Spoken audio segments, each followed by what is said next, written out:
సామెతల గ్రంథం 29వ అధ్యాయము 23వ వచనం. ఎవని గర్వము వానిని తగ్గించును, వినయ మనస్కుడు ఘనతనందును. ఒకరి గర్వాన్ని బట్టి తాను తగ్గించబడతాడు. నాశనమునకు ముందు గర్వం నడుస్తుంది. ఫలములు ఫలించాలన్నా, దేవుడిచ్చే ఆశీర్వాదాలు పొందుకోవాలన్నా మనము హెచ్చింపబడకూడదు, తగ్గించబడాలి. ప్రియులారా, ఆ తగ్గించబడటం అంటే లోకములో ఉన్నవానికంటే నీలో ఉన్నవాడు, మనలో ఉన్నవాడు గొప్పవాడు. ఆ గొప్పవాడిని యందు మనము అతిశయించాలి గాని మనంతటా మనము అతిశయించకూడదు. మన వల్ల ఏమీ కాదు, కేవలం మనం నిష్ప్రయోజనము కలిగిన వారము, ఎందుకు వట్టి ఊపిరి వంటి వారము. కాబట్టి మనము దేని వలన గర్వవంతులమవుతున్నాం? నాకు మించిన వారు లేరు అను, లేకపోతే నా అంత పని చేయగలిగిన వ్యక్తులు లేరనా, లేకపోతే ప్రియులారా నాకు తెలిసిన అంత జ్ఞానం ఇతరులకు లేదనా, ఎందులో మనము గర్వాంధులుగా ఉంటూ ఉన్నాం, గర్వపడుతూ ఉన్నాం. ఆ గర్వాన్ని అనిసి గద్దెన దించేవాడు మన దేవుడు.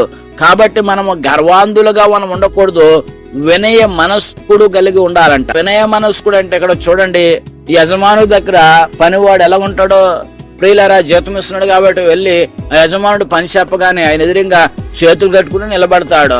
ఆయన పని చెప్పగానే సరేండి అయ్యా చేసేస్తానండి అని తెలియపరుస్తాడు. ప్రియులారా, ఆ యొక్క యజమానుడు ఏం చెప్పినా తలూపుతాడు, చేతులు కట్టుకుంటాడు. ఆయన ఎదుటి ఎలా ఉంటాడంటే గర్వం చూపించడు, యజమానుడి దగ్గర గర్వం చూపించడు. వినయ మనస్కుడు కలిగిన వాడుగా, వినయ మనస్కుడు. ప్రియులారా, వినయం ఎక్కడి నుంచి వస్తుందంటే మనసులో నుంచి వస్తుంది.